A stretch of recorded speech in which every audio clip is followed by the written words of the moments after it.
Друзья, приветствую вас. Это дневной, точнее уже вечерний обзор российского фондового рынка ключевых активов. Давайте посмотрим, что у нас тут происходит.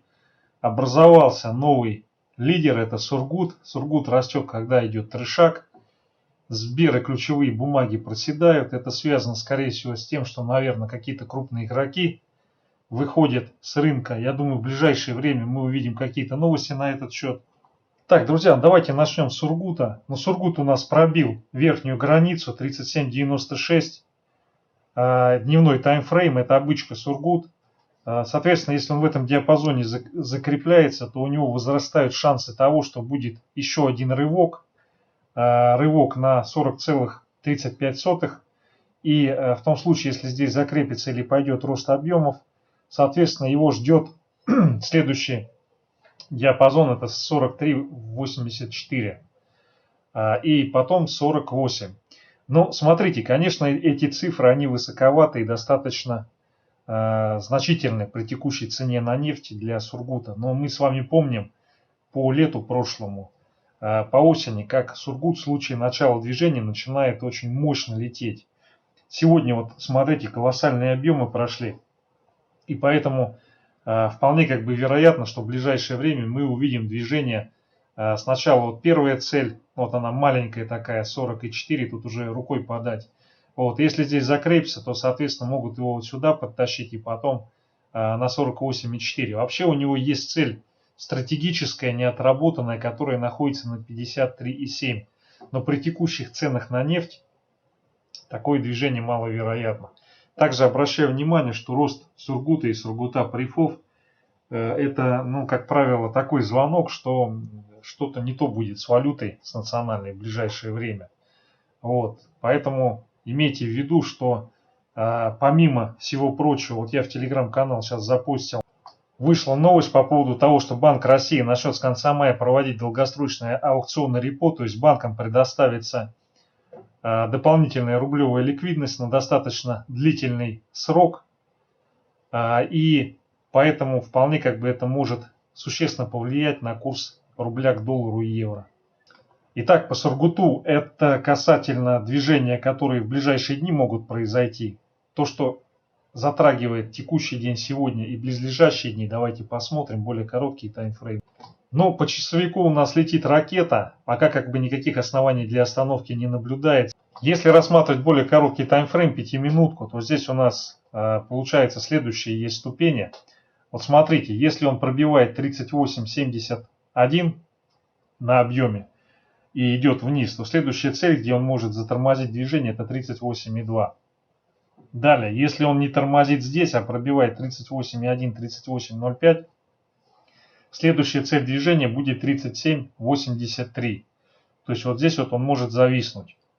Ну и в том случае, если он пробивает при корректирующем откате 37,81 и потом 37,6, то мы увидим возврат вот в этот диапазон, и торговля уже будет происходить в этом диапазоне. И таким образом это просто шип, в котором выбили, раздали то, что было накоплено ранее, и на этом движение все завершается. Однако, судя по динамике и по объемам, наверное, все-таки это не просто шип, это действительно среднесрочный тренд, который связан с ожиданиями в части девальвации национальной валюты. Ну и с заходом надлежащих крупных игроков в Сургут. Но на текущий момент времени, судя по 5-минуткам, разворотная формация здесь не подтверждена. То есть, несмотря на наличие ряда разворотных свечей, выхода объема на то, что пойдет движение вниз, его все-таки нету.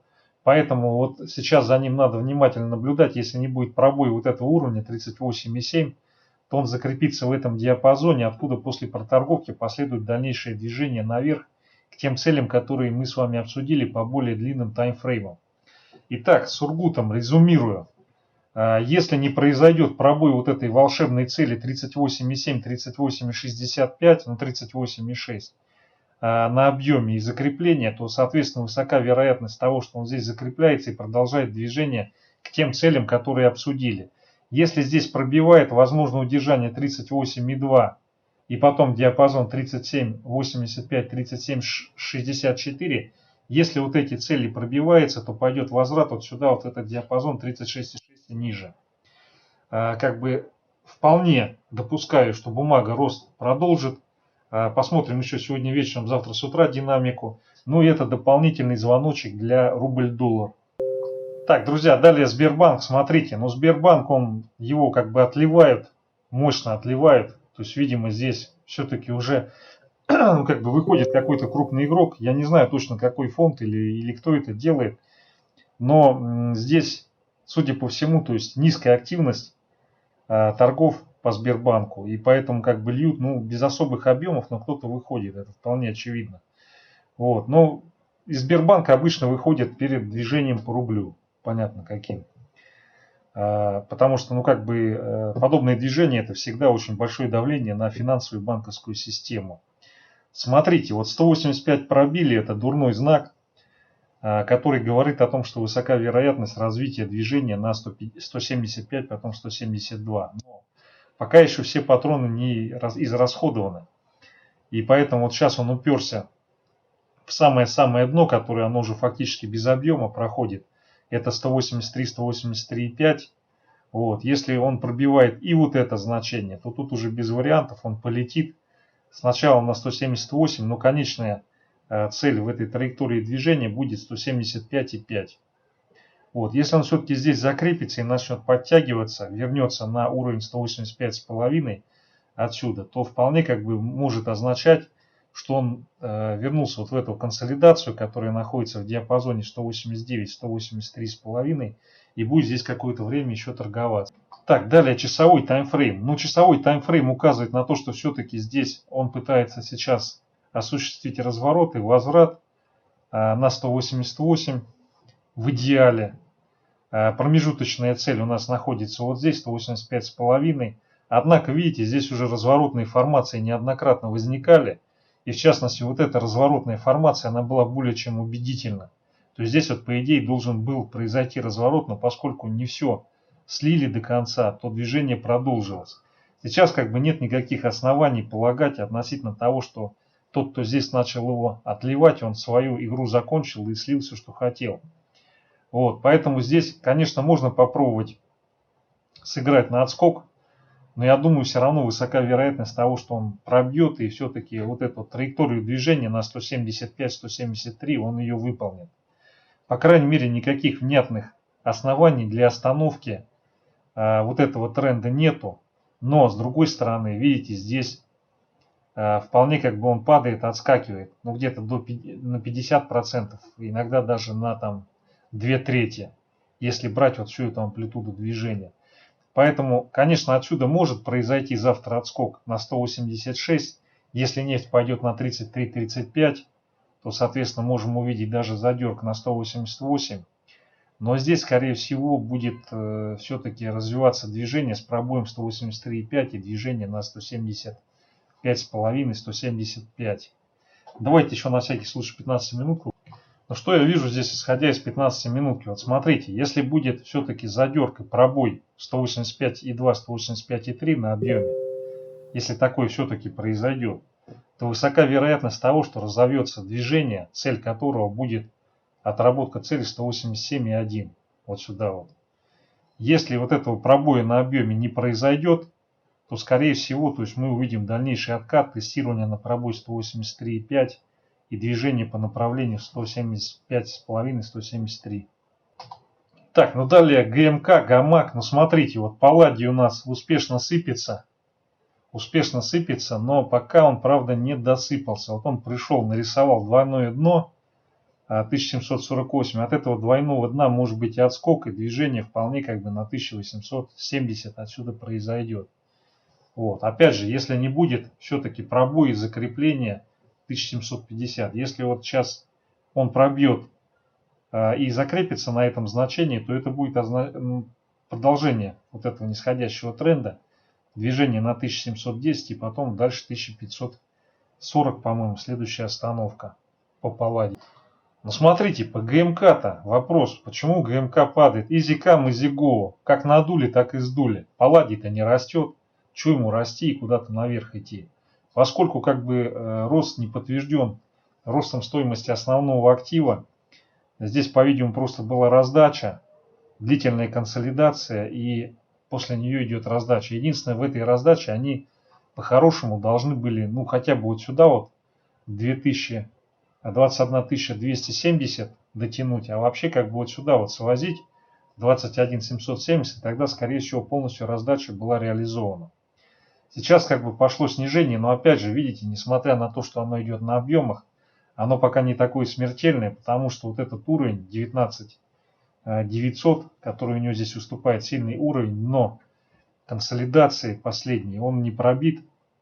И поэтому вот пока он не пробит и не произошло под ним закрепление, и даже не только его пробитие, а пробитие 19 560, 19 550, тут остается вероятность, что либо вот от этого значения, либо 19, вот из этого диапазона 19 550, 20 тысяч произойдет донабор позиций и дальнейшая попытка сначала отработать вот эту цель сформированную 20 700, потом сходить, закрыть 21 770. Сейчас, видимо, здесь раздали успешно то, что накопили вот в этой проторговке. Выше не повели, потому что, видимо, дальше пошло что-то не так. Надо было срочно сливать, и кроме того, палладий не стал расти. Поэтому вот мы и получили то, что здесь у нас и имело место быть. Это к вопросу о том, как фундаментально должна подтверждаться цена ее движения. То есть, если не растет основной актив, в данном случае палладий, то, соответственно, вот все эти движения, они как бы, ну, они имеют место быть на рынке, но надо быть готовым к тому, что когда вот это движение пошло, либо палладий тоже пойдет в рост, либо если палладий в рост не пошел, то тогда, скорее всего, то есть и сама акция, она будет проседать. Пока мы вернулись вот в этот диапазон, и до того момента, пока нет устойчивого пробития на объеме диапазона, который предшествует этой консолидации, в любой момент после донабора позиций может продолжиться рост. Если будет пробой вот здесь, то следующая цель, которая может его удержать, это 18300. Если она не удерживает, начинаем бодро падать в район 16 тысяч. Но если рассматривать часовик, то здесь у нас, в общем-то, не такая печальная картина. Картина здесь у нас с большей степенью вероятности указывает на то, что в ближайшее время произойдет разворот. Тут есть ряд причин для того, чтобы это произошло. Вот. И, соответственно, если вот этот разворот происходит, то цель движения у нас ближайшая, она находится вот здесь, на 20 700, 20 650. Если здесь он начинает торговаться, то его, скорее всего, задернут, ну, как минимум, вот сюда на 21 100. Чтобы закрыть, здесь тоже определенная есть цель.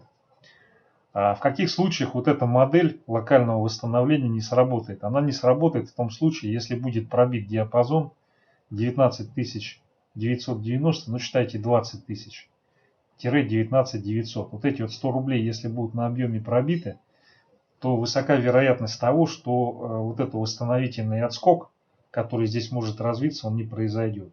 Если все-таки пробой вот этот вот будет реализован, то цели движения вниз мы с вами только что рассмотрели на 4-часовом таймфрейме. Так, далее Русгидро, ну, прошу прощения, накаркал по поводу бриллианта. Бриллиант здесь таки все-таки был, и бриллиант таки все-таки отстрелил. Как только пробили 64-50, видите, сразу ушли вот сюда, в этот диапазон. Но здесь что я хочу сказать. Вот пример того, как графические фигуры работают, когда они уместно появляются. Бриллиант, ну или расширяющаяся формация, которая возникает в конце движения восходящего, она очень часто к таким последствиям и приводит. Здесь она не сработала, потому что она была несимметрична, а вот здесь она уже вполне как бы симметрична, и даже можно как-то с грехом напополам бриллиантик наковырять. Вот. Что нам здесь следует ожидать? Ну, смотрите. Вот здесь есть мощная проторговка у Росгидро. Это 0,64, 0,6294. Вот она эту проторговку не пробила, она в ней так и увязла. Вот если эта проторговка будет пробита, то цель движения вниз, первая 62,6, она рядом находится с проторговкой, но ее как бы сразу закроют. Как только эту цель закроют, если пойдет дальнейшее движение вниз, и мы увидим пробой 62.35, следующая цель движения, которую можно смело ожидать, это 61.19. Вот здесь как бы текущая формация, она указывает, что пока бумага будет консолидироваться, то есть ее здесь отлили мощно.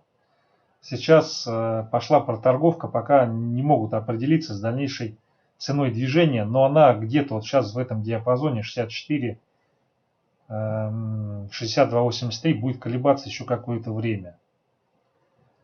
Вот. Так что в таком ключе вот движение и надо ожидать. Если пробой вдруг верхней границы, то вот здесь есть незакрытая цель на 64.87. Если пробой нижней границы вот этой проторговки, сначала закрытие 62.60, потом по шагам движения 61.97 и 61.119. 61.19. Так, друзья, ну, в общем-то, основные эмитенты. Спасибо за внимание. Всего наилучшего.